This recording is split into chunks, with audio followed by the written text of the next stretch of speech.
Salut à tous et on se retrouve dans cette nouvelle vidéo là où je vais tout simplement vous parler de la routine que j'applique quand je travaille sur Myland. Et ensuite de ça, je vais vous montrer aussi le benchmark que j'utilise sur Obsidian. C'est un équivalent à Notion Obsidian, donc je vous conseille aussi, c'est très pratique. Moi j'utilise maintenant à chaque fois dans ma routine simplement.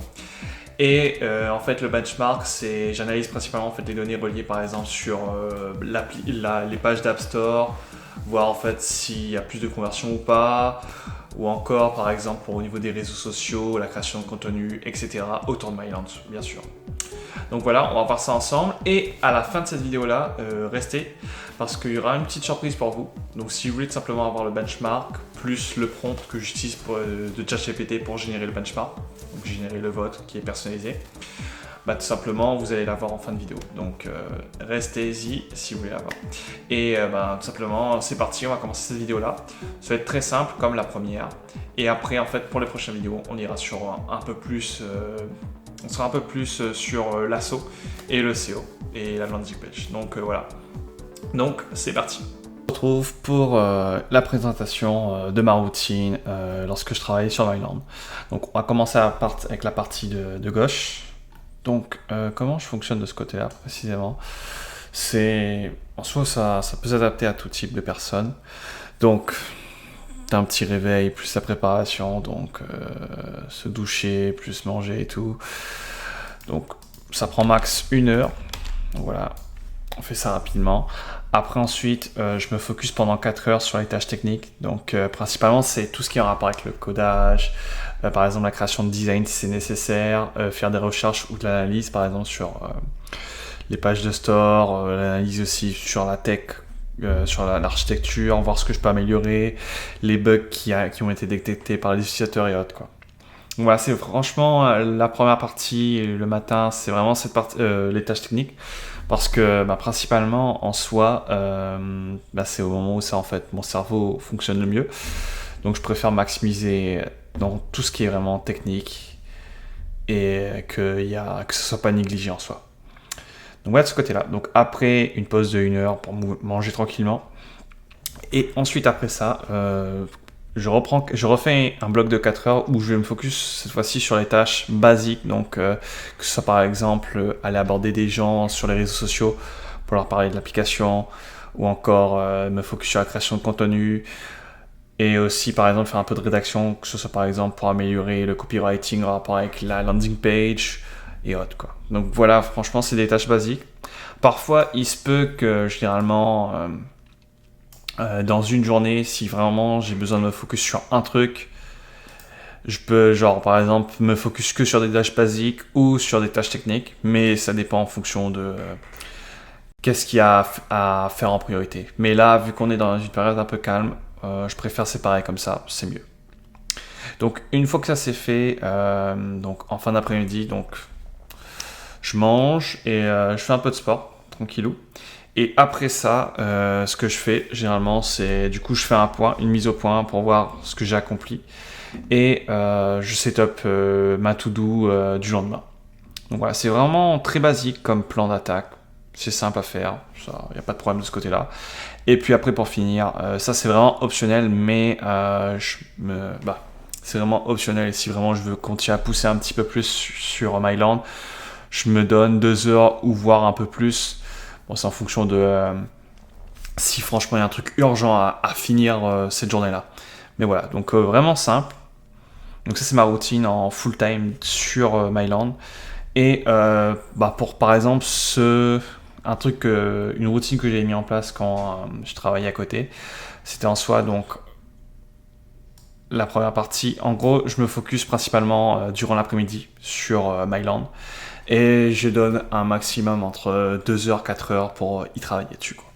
Bon, 4 heures c'est quand même beaucoup là, mais ça varie en fonction de si, comme je l'ai dit précédemment, si la tâche est vraiment prioritaire à finir aujourd'hui. Mais franchement, si vous démarrez votre projet, vous avez un travail à côté, donnez 2 heures par jour sur votre projet.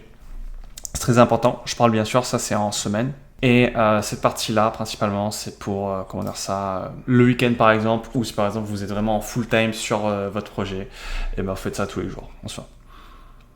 Donc voilà, ouais, c'est vraiment, franchement, actuellement, là, je suis sur cette routine-là. C'est pas, comment dire ça, c'est pas la chose la plus passionnante parfois à faire. Il y a des moments où ça, tu te sens un peu patatrac, mais tu continues. Donc voilà, donc faut pas lâcher à faire de ce côté-là. Donc voilà un peu ma routine, à quoi ça ressemble. On va passer maintenant à la partie du benchmark. Je vais vous montrer un peu tout ce qui est le prompt et comment en fait je fais mon analyse. Donc on se retrouve au niveau du benchmark cette fois-ci et je vais vous montrer un peu en fait quelles sont les valeurs que je prends en compte pour mesurer, voir si ce que je fais sur MyLand est excellent ou médiocre. Et aussi à la fin, je vais vous partager ça. Donc si vous voulez tout simplement avoir le benchmark, je vais vous expliquer comment l'avoir. Donc on est sur Obsidian toujours de ce côté-là.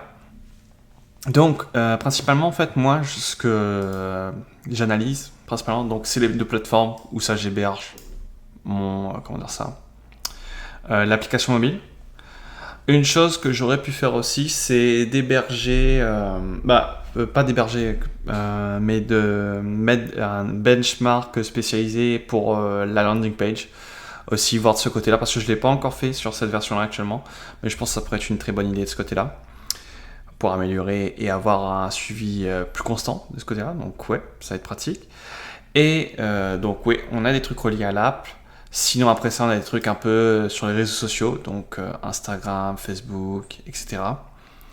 Et après, j'ai mis deux autres benchmarks, c'est plus en rapport, par exemple, comment ça va aussi de la côté de la prospection, est-ce que tout est correct ou pas, la création de contenu, donc je veux juste vérifier, en fait, voir est-ce que j'ai créé plus de contenu ou est-ce que j'en ai publié plus ce mois-ci. Donc voilà, j'ai vraiment mis. C'est ça en fait comment dire ça. C'est ça en fait les principaux benchmarks que j'ai mis en place et que j'estime qui est très important. Si vous avez d'autres suggestions à me faire, n'hésitez pas. Je suis ouvert à toutes nouvelles suggestions pour améliorer mon analyse et en fait propulser MyLand au plus loin, quoi. Donc voilà de ce côté-là. Donc en fait les valeurs principales qu'on peut voir par exemple au niveau des pages de store.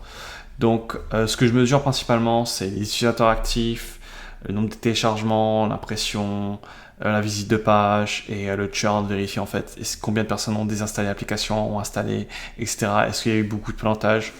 Bon, ce mois-ci il y a eu un plantage, mais à part ça, ça allait. Après ça, au niveau des réseaux sociaux, là c'est peut-être plus au niveau des, par exemple, la visite de profil, voir est-ce qu'on a fait beaucoup de couverture, est-ce qu'il y a eu beaucoup aussi d'interactions ou encore de nouveaux followers qui ont rejoint, qui ont comment dire ça, qui ont suivi MyLand. Donc ouais, il y a vraiment donc pour les réseaux sociaux, c'est vraiment 4 valeurs. Je pense je pense peut-être retirer une valeur. Le nombre de likes, je pense qu'on ça ne s'intéresse pas tant que ça, mais ça serait plus en fait l'interaction avec le contenu. Donc les commentaires principalement. Pourquoi en fait ça? Parce que en soi, j'ai mis beaucoup de call to action là dans chacun de mes contenus que j'ai fait, que ce soit sur tous mes réseaux sociaux. Et en fait, il y a très peu, comment dire ça, d'interaction. Et la seule fois, en fait, il y a eu une véritable interaction, beaucoup dans les commentaires, c'était quand j'ai fait un truc tag un aventurier avec qui tu veux voyager cet été, un truc comme ça. Ça a bien marché. C'était principalement sur TikTok parce que sur les autres réseaux, ça n'a pas été très ça. TikTok, ça avait bien marché, je me rappelle. Mais ouais, je pense plus, ouais, le nombre de likes et tout, c'est pas en fait la valeur la plus importante. Pareil en termes de followers, on peut dire oui et non, mais je pense peut-être ajouter une autre, une autre colonne, peut-être pour voir en fait séparer followers et followers qui sont vraiment engagés, par exemple qui interagissent avec toi, qui te demandent plus d'informations sur ça. Donc peut-être une petite update au niveau de là pour le benchmark, au niveau des réseaux sociaux. Donc voilà, après ça, au niveau du benchmark en rapport avec la prospection. Donc c'est très simple. Donc là en fait, les métriques que je mets en place, donc le nombre de volumes d'emails qu'en fait j'ai envoyé, messages, emails que j'ai envoyé, que ce soit sur les réseaux sociaux ou par email bien entendu. Puis après, je regarde combien ont été lus. Puis après, pour encore trier 2 fois plus, voir combien de réponses j'ai obtenues et est-ce que ça a été converti ou pas. Donc là, comme vous voyez, c'est vraiment... ça n'a pas été vraiment ouf là, comme moi. J'en ai pas fait beaucoup. J'en ai vraiment pas fait beaucoup là de Call Outreach ou Outreach. Parce que j'étais plus un peu dans une période de transition, là, un peu réfléchir à qu'est-ce qu'on peut faire pour la suite pour Myland, principalement. La nouvelle fonctionnalité et tout, donc ouais, beaucoup de réflexion de ce côté-là. Et après, pareil pour la création de contenu, donc là, ça c'est différent. Donc en fait, je regarde combien de contenu j'ai créé en tout. Donc ce mois-ci, par exemple, c'était... j'avais une communauté school auparavant, que là j'ai arrêté carrément parce que ça me prenait beaucoup de temps et je voulais vraiment me focus en fait sur un seul projet en fait, principalement.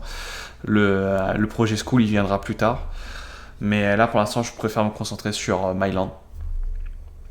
Donc voilà, et comme vous voyez, donc j'ai fait beaucoup de contenu et j'en ai livré un peu moins, mais je sais que par exemple pour ce mois-ci, il y aura beaucoup plus de contenus qui vont être livrés pour le mois de septembre.